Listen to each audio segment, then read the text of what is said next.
Bom dia, meus irmãos. Que a graça e a paz do nosso Senhor Jesus Cristo esteja sobre todos nós. Amém? Eu quero lembrar um grande amigo, um pastor lá de Londrina, pastor Messias Anacleto. Era um velho pastor muito querido. E ele, quando ia falar ao povo, ele dizia uma coisa muito interessante. Ele dizia assim: olhem para mim, para tudo, porque eu vou dizer uma coisa muito simples que pode fazer sentido na sua vida. Você que está em casa participando desse culto, não saia da sala agora. Eu quero falar ao seu coração sobre o que Deus falou ao meu coração para compartilhar contigo agora. Eu quero começar essa nossa reflexão, meus irmãos, lembrando um filme. Eu me lembro que, assim, quase na década de 80, eu assisti um filme que foi rodado em 1968. Talvez tenha sido a primeira filmagem do filme O Planeta dos Macacos. Esse filme ele foi estrelado por Charlton Heston no papel de Taylor. Eu tenho a impressão que o nome dele era Taylor. Mas por que eu estou falando desse filme? Ele trata de uma história que pode trazer algumas aplicações para esse nosso momento. Era uma equipe que fazia uma viagem, como se fosse uma viagem interplanetária, e chegam num planeta estranho, um planeta supostamente distante, onde se encontrou ali um grupo de macacos muito evoluídos e outros seres parecidos com os seres humanos, mudos, e aqueles macacos os escravizavam. E aquela tripulação sofreu muito nas mãos desses dominadores. Mas depois de muito sofrimento, depois de muita luta, depois de muita desesperança, o personagem principal desse filme ele consegue fugir. E a gente se envolve tremendamente com essa história, desejando que em algum momento ele pudesse conseguir, e não sabíamos como ele iria fazer para ter outra vez uma nave para voltar para a Terra, mas pelo menos ele teria salvo a sua própria vida. Mas para mim, o momento mais forte e mais angustiante do filme foi quando ele consegue fugir ali dos seus dominadores. Ele toma um cavalo e sai em disparada, e depois da sua fuga, ele se vê numa praia. Ele se vê numa praia onde estavam as ruínas da Estátua da Liberdade. E ele se dá conta de que ele tinha feito uma viagem para um futuro distante, para o que sobrou do planeta Terra. Tudo que ele conhecia até ali não existia mais. Toda a sua história, todo o seu conhecimento, toda a sua possibilidade de voltar para o lugar de onde ele tinha saído, já não existia mais. Eu tomei a liberdade de pensar sobre a semelhança do que poderia haver nesse filme com o que nós estamos vivendo hoje. Nós estamos vivendo, é claro, nós estamos no mesmo planeta, nós estamos sem uma visão tão fatalista como a de um filme como esse, mas eu tenho a convicção de que nós, depois dessa pandemia, nós iremos nos encontrar num mundo totalmente desconhecido. Quem não está se reinventando e quem ainda não se deu conta disto, vai sofrer muito. Porque muita coisa como nós conhecíamos já não vai existir mais. Muita coisa como nós nos comportávamos já não serão mais adequadas ou minimamente aceitáveis. E o que eu trago nessa reflexão não é apenas algo para produzir medo, receio, ou para produzir talvez um apego à fé, por uma preocupação com o futuro. Não é nada disso. Eu trago um convite a essa reinvenção. Nós precisamos nos reinventar. O mundo nunca mais será igual. A igreja, como nós a conhecemos, ela precisa ser repensada. E olha que isso que eu estou dizendo parece ousado, ou parece estranho demais. Não é que possamos olhar para trás e dizer, está tudo errado. Mas nós temos uma grande chance de parar e repensar muita coisa. A igreja, como nós a conhecíamos, precisa ser repensada. Deus é o mesmo, Ele não muda. E não há sombra de variação. A palavra do Senhor é a mesma. Ela será a mesma que já foi, será hoje e assim será eternamente. Mas o mundo mudou drasticamente. Foi um golpe quase mortal na vida da igreja. Foi um golpe na vida da igreja que estava centrada na prosperidade.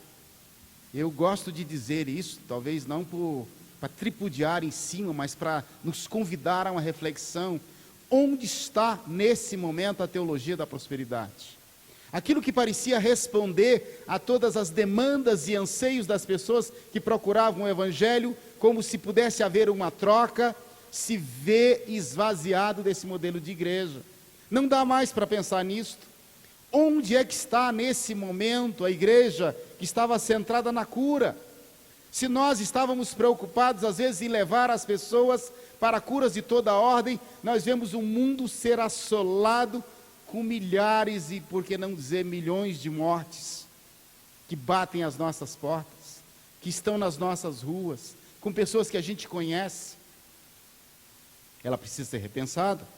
E a igreja estava centrada na sua tradição, das pessoas que batiam no peito e diziam: nós sempre fizemos assim, nós temos a sã doutrina, nós temos os melhores seminários, nós temos os melhores teólogos. Onde é que nós vamos parar com tudo isso? O que é que pode dar resposta a essas novas perguntas? Quando as pessoas, os líderes, os religiosos, os teólogos, tentaram ao longo de anos responder aos grandes anseios e demandas do povo, as perguntas mudaram. E nós nem sabemos como serão essas perguntas daqui a alguns dias. Mas eu retomo para o conforto do nosso coração algo que pode nos dar esperança, que foi a visão do profeta Isaías, que diz: eu vi o Senhor assentado sobre um alto e sublime trono. E a palavra foi dita ali, foi num momento de desolação, no momento de desesperança, no momento em que eles não tinham ninguém que os governasse, porque nós estamos desgovernados, não há ninguém que possa nos dar uma direção segura. Um fala uma coisa, outro fala outra.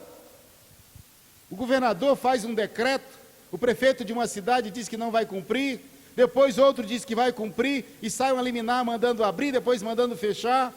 As pessoas bem intencionadas não sabem o que fazer, as igrejas não sabem o que fazer, mas nós podemos olhar como olhou o profeta Isaías e disse: eu vi o Senhor assentado sobre um alto e sublime trono. Nós podemos ver, como estivemos refletindo em outra campanha de missões mundiais, que dizia: o Senhor reina, porque o Senhor reina apesar do caos. Mas o nosso modelo e o nosso jeitão de ser igreja precisa ser repensado. Eu faço, nesse momento, uma releitura. Eu faço para mim, e quero compartilhar com os irmãos aquilo que tem feito para mim e para a minha vida. Uma releitura de um dos textos mais conhecidos e mais queridos da palavra de Deus. Está em Mateus capítulo 28, nos versos de 18 a 20. A grande comissão, o grande chamado, o grande convite para a missão da igreja. E a palavra do Senhor nos diz: Jesus, aproximando-se, falou-lhes dizendo: toda a autoridade me foi dada no céu e na terra. Ide, portanto, fazei discípulos de todas as nações, batizando-as em nome do Pai, do Filho e do Espírito Santo, ensinando-as a guardar todas as coisas que vos tenho ordenado, e eis que estou convosco todos os dias até a consumação dos séculos. Se a promessa é de todos os dias, isso inclui também os nossos dias. Quando digo que faço uma releitura, eu quero chamar a atenção dos irmãos sobre aquilo que nós estivemos vivendo, conversando, pregando ao longo dos anos. Eu me lembro, na década de 70, das grandes campanhas evangelísticas, porque nós cremos, ao olhar para esse texto, nós olhamos para essa grande comissão e entendemos por muito tempo que o grande chamado de Deus era para anunciar o evangelho. Vá e entregue a mensagem. Entregou a mensagem, você já fez a sua parte. Quantas vezes nós saímos de casa em casa, entregamos folhetos? E às vezes nós éramos treinados nas igrejas para entregar o folheto, e às vezes dizer: Jesus te ama, dá um sorriso e ir embora, porque a minha tarefa é entregar a mensagem. Queira Deus que essa pessoa se converta. Às vezes, nos alegramos quando alguém testemunhou que encontrou um folheto. A mensagem chegou. Se a mensagem chegou, nós cumprimos a nossa tarefa. Quantas vezes fizemos cultos ao ar livre, nas praças, cantamos, anunciamos, porque aqueles que se passavam, nós poderíamos dizer, ainda que eles digam não ao Evangelho, ainda que eles digam não ao Senhor, nós, como povo de Deus, cumprimos a grande comissão. Nós fomos, nós anunciamos. Eu sempre enxerguei o id desse texto assim, como se o DNA da igreja estivesse em anunciar o Evangelho. Tanto é que nós somos chamados de evangélicos por muitos anos, aqueles que são portadores do Evangelho. Vocês devem estar se perguntando, onde ele quer chegar hoje com esse rumo dessa conversa? Porque na verdade não estou desqualificando a entrega da mensagem, não estou desqualificando a mensagem, porque nós fizemos em nome do Senhor, e creio que o Senhor abençoou muita gente, muitas pessoas foram alcançadas, muitas pessoas se converteram, mas nós tivemos um tempo em que demos tanta ênfase a isso, que parecia que a nossa tarefa enquanto igreja, ao invés de ir de pregar, era vir de ouvir, porque o culto do domingo à noite era culto evangelístico, estava até escrito na porta de algumas igrejas, ainda hoje há isso. A minha tarefa é convidar, eu coloco a pessoa sentadinha lá e o pastor prega, o pastor entrega a mensagem, e entregando a mensagem nós cumprimos a nossa tarefa. Se ele não quis, esse rejeitou o Evangelho. Nós podemos convidar as pessoas para ouvir a mensagem. E dessa maneira, meus irmãos, nós fizemos conferências, nós fizemos cruzadas, enchemos estádios, porque tínhamos urgência e precisávamos anunciar a boa, perfeita e agradável vontade de Deus para a vida das pessoas. Nós precisávamos anunciar a boa nova de salvação, que o Senhor veio, habitou entre nós, morreu pelos nossos pecados e possibilitou a nossa salvação. Essa mensagem é verdadeira e é importante que ela seja anunciada. Mas depois dessa fase, a igreja mudou um pouco. Depois da década de 80, nós começamos a caminhar por outras ênfases. As igrejas que estavam focadas, ou centradas, ou dirigidas, ou trabalhando na direção do anunciar a palavra, de levar o Evangelho, passaram a viver de eventos. Quantas igrejas, quando terminam um evento, porque entendeu-se, os eventos atraem as pessoas. Termina um evento e começa a pensar no próximo. Grandes eventos, grandes celebrações, porque isso mexe com o povo, porque isso alegra o povo, porque isso mantém os templos cheios. Alguns não só esbarraram, mas mergulharam no entretenimento. Há coisas por aí que parecem igrejas, ou não parecem, mas se dizem igrejas, mas são locais de entretenimento.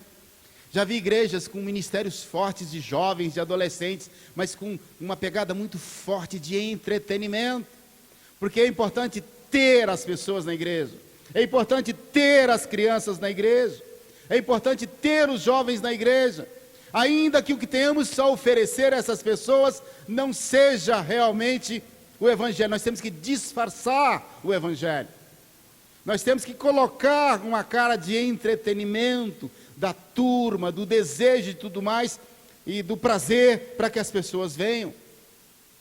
E mesmo assim, alguns batiam em pé e diziam assim: nós não queremos ir por esse caminho, o que importa é a nossa tradição, o que importa são os nossos teólogos, o que importa é a nossa estrutura, é o formato dos nossos templos, são as nossas músicas, é o nosso jeito de pregar e de viver o Evangelho. E aí, outros trabalharam na prosperidade. Venha e os seus problemas financeiros vão ser resolvidos. Entregue a sua oferta e você vai prosperar. E alguns diziam: eu não tinha nada, eu estava endividado, agora eu tenho isso, tenho aquilo. E outros foram convidados ou atraídos para a cura emocional. Se você tem problemas, se você está sofrendo, se você tem angústia, depressão, tristeza, o Senhor pode mudar a sua vida, e esse é o lugar. Esse é o povo, esse é o meio, é pela graça que nós seremos tratados e curados. Há outros que deram ênfase na cura física. Traga os seus doentes com câncer, pessoas que não andam, pessoas que não enxergam, pessoas que não ouvem, pessoas com outro tipo de doença, seja uma doença grave ou uma dor de cabeça, porque aqui nos nossos cultos, nós vamos, nos cultos de cura, de libertação, vamos curar o corpo e vamos curar o espírito dessa pessoa.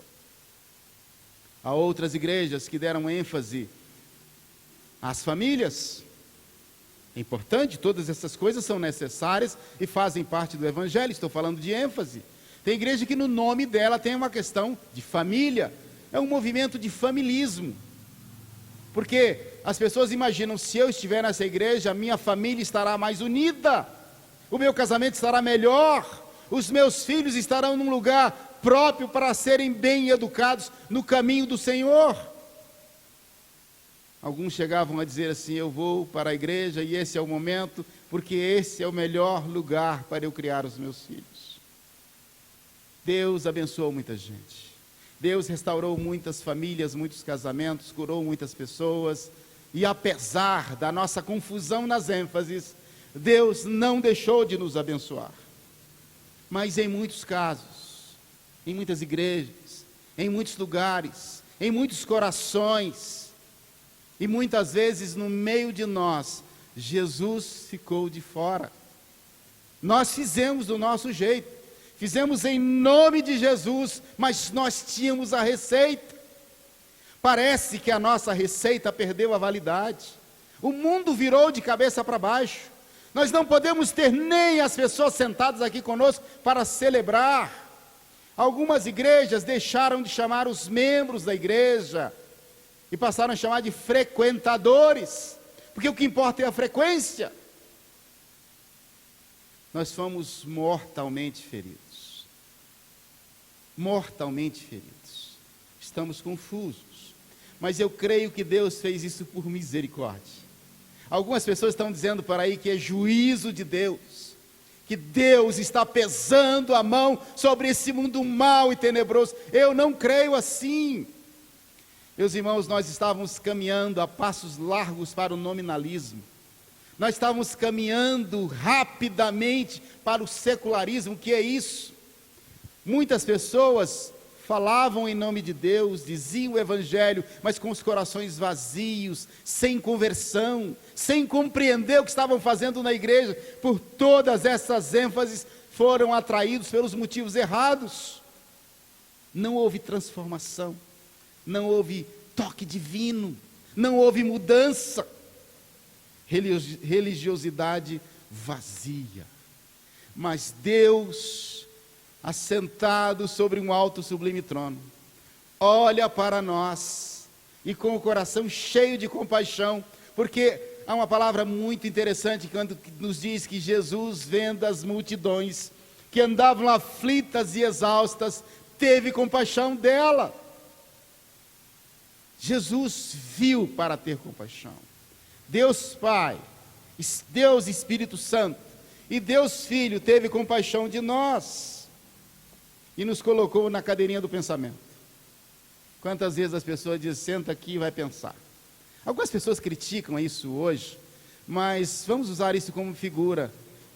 Alguém podia dizer castigo, mas eu prefiro a ideia da cadeirinha do pensamento. Nós estamos sentados, parados e repensando a vida. Alguns estão ansiosos só para sair da cadeirinha do pensamento. Alguns vão sair com os corações endurecidos, como aquela criança que é colocada para pensar e só fica esperando a autorização para sair e cometer os mesmos erros outra vez, de preferência que ninguém o pegue. Mas já aquele outro que sofre, que quebranta o seu coração, que toma a decisão de mudança, e é nesse sentido é que eu creio que nós podemos escolher esse caminho do quebrantamento. Eu não quero ser igual. Eu não quero voltar para a minha vida tal qual ela era antes. Eu creio que pela minha idade, eu não acredito que nem somente eu, mas todas as pessoas vivas no planeta Terra atualmente estão fortemente impactadas e nunca mais viverão algo tão forte nas suas vidas como essa pandemia e esse isolamento social que nós estamos vivendo. Eu creio nessa possibilidade. Por mais que tenhamos preocupações com o futuro do planeta, eu quero ver esse tempo como um divisor de águas, com um antes e um depois. É uma grande chance, é uma grande possibilidade. Eu quero que esse tempo seja um divisor de águas na minha vida pessoal. Eu quero, eu desejo, eu oro para que esse tempo seja um divisor de águas na vida da igreja, na sua vida, na vida das pessoas que nós conhecemos e a quem nós amamos. Quando a ênfase da grande comissão estava no anunciar, dávamos todas as desculpas para terceirizar. Quantas pessoas acreditavam que bastava pagar o pastor para ele pregar o evangelho, pagar o pastor para ele visitar, pagar o pastor para ele fazer os ofícios necessários para que as pessoas fossem abençoadas. Não se envolviam, iam e vinham buscando os benefícios da graça e os benefícios do evangelho. Mas onde é a ênfase desse texto?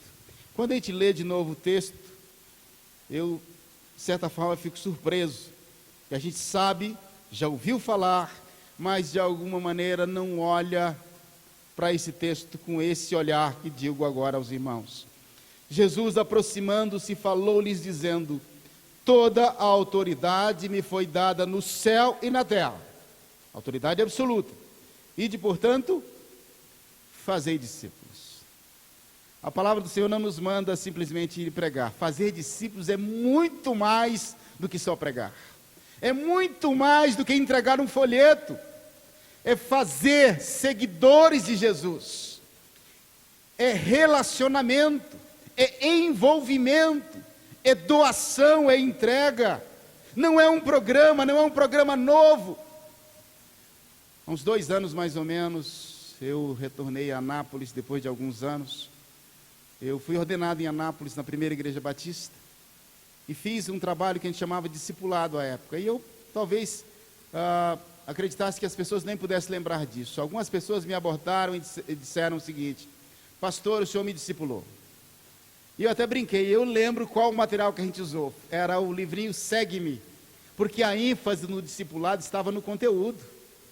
Eu me lembrei das pessoas que me abordaram, sentado na igreja, um a um, ensinando ali aqueles primeiros fundamentos, como se discipulado fosse simplesmente para um novo convertido, para que ele pudesse ser firme na fé, pudesse ser batizado e seguir nos caminhos do Senhor. Mas quando eu olho para a perspectiva do discipulado e me lembro, eu não sabia nada sobre a vida daquelas pessoas, nunca fui à casa delas, nunca andei com elas. Eu fui um professor, eu fui um ensinador, isso faz parte, mas não era tudo. Discipulado não é uma doutrina.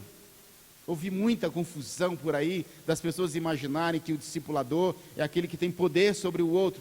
Tanta coisa louca que foi dita. Não é um novo material. Olha, temos agora um novo material discipulado, nós estamos falando isso agora, depois vai ser distribuído. Você estudando isso, você está discipulado. Não é nada disso. Não é um movimento, não é uma estratégia. Mas o que é discipulado? É o discernimento da nossa verdadeira missão. A Aliança Evangélica Mundial lançou uma ênfase para esta década, que é a década de fazer discípulos, seguidores de Jesus que fazem outros seguidores. Se nós olhamos para o texto, nós vemos assim: ide. Alguns até gostam de dar a ênfase, eu gosto também de dizer indo. Enquanto vocês estão indo, façam discípulos, façam seguidores de Jesus, caminhem com eles. Então a ênfase é fazer discípulos, seguidores de Jesus que fazem outros seguidores, discípulos que fazem novos discípulos. E eu quero colocar aos irmãos um conceito. Então o que é discipulado? Discipulado não é uma classe, então vamos ter classe de discipulado. Isso não é discipulado. Vamos fazer um a um, simplesmente você ensina, tem o material, você conseguiu concluir todos aqueles itens, a pessoa foi discipulada. Não é só isso. Eu vou colocar um conceito aqui, até conversei com o irmão Alano, depois ele vai colocar aí para vocês verem. Vocês vão ver aí agora esse conceito escrito. Do que é discipulado? É um conceito que traz clareza a essa ideia. Verdade fundamental. Discipulado é um relacionamento intencional, no qual caminhamos ao lado de outros discípulos, com a finalidade de encorajar, de equipar e desafiar uns aos outros em amor, para adquirir maturidade em Cristo. Esse relacionamento inclui preparar o discípulo para fazer outros discípulos. Dá uma revisitada nisso. Se alguém quiser, nos peça que a gente envia para vocês esse conceito, para que você possa refletir sobre essa ideia. A década de fazer discípulos está acontecendo. Eu dou graças a Deus por ter participado de alguns eventos. Estou vivendo isso. Chamados de microgrupos de pastores, uns cuidando dos outros. Sai daquela ideia de que é somente um novo convertido que tem que ser discipulado. São pastores caminhando com pastores, uns discipulando outros. Caminhando junto, amparando, encorajando, ajudando, buscando maturidade, para que nós possamos fazer também outros discípulos. Não basta pregar. Quando o Senhor nos perguntar quem caminhou conosco, quando eu me lembrei no início dessa reflexão do pastor Messias Anacleto, lá em Londrina, ele dizia assim: olhem para mim, nós temos dificuldade de pedir que as pessoas olhem para nós, nós temos um constrangimento, mas Paulo diz: sede meus imitadores, como eu sou de Cristo. Nós podemos mostrar nossas vulnerabilidades, fragilidades, porque somos pecadores, mas nós podemos mostrar também as nossas vitórias, as nossas alegrias, e compartilharmos vida uns com os outros. E você? O que pretende fazer com o resto da sua vida? Se esse tempo pode ser considerado como um divisor de águas, se ao sair da cadeirinha do pensamento, o Senhor perguntasse: o que você vai fazer agora? Qual é a sua resposta? Você vai sair diferente? Você vai sair com o coração mais duro, obstinado, como alguns estão ansiosos para tirar o atraso? Tanta coisa que eu não posso fazer agora, que eu vou fazer assim que a cidade estiver toda em funcionamento e tudo estiver liberado? Ou você vai sair com o coração quebrantado, não fanático religioso, mas com um coração diferente, com a perspectiva aperfeiçoada, com um crescimento na presença do Senhor? Você que sempre se queixou da falta de tempo, quantas vezes dissemos: não tenho tempo de orar, não tenho tempo de ler a palavra, não tenho tempo de apoiar outras pessoas, e o tempo está sobrando, e não sabemos o que fazer com ele. Se ele não está sobrando, é porque nós estamos nos perdendo nas nossas prioridades. Eu penso, meus irmãos, já trazendo de volta aquela fala de Josué, ele diz: escolhei, pois, hoje a quem sirvais. Eu e a minha casa serviremos ao Senhor. E eu faço uma aplicação assim: você pode escolher o que é que você vai fazer com o resto da sua vida. Eu escolho a possibilidade de me reinventar. Se o mundo não será mais o mesmo, se a igreja, para responder adequadamente a essa nova realidade, não pode ser mais a mesma, eu também não quero ser mais o mesmo. O meu Senhor é o mesmo, a palavra do Senhor é a mesma, o Evangelho é o mesmo, mas a compreensão de alguns aspectos jamais poderá ser da mesma forma. Meu desejo é que Deus te abençoe, você reflita sobre isso, e que nós sejamos a cada dia, não somente frequentadores, mas sobretudo discípulos do nosso Senhor Jesus Cristo. Amém? Que Deus nos abençoe.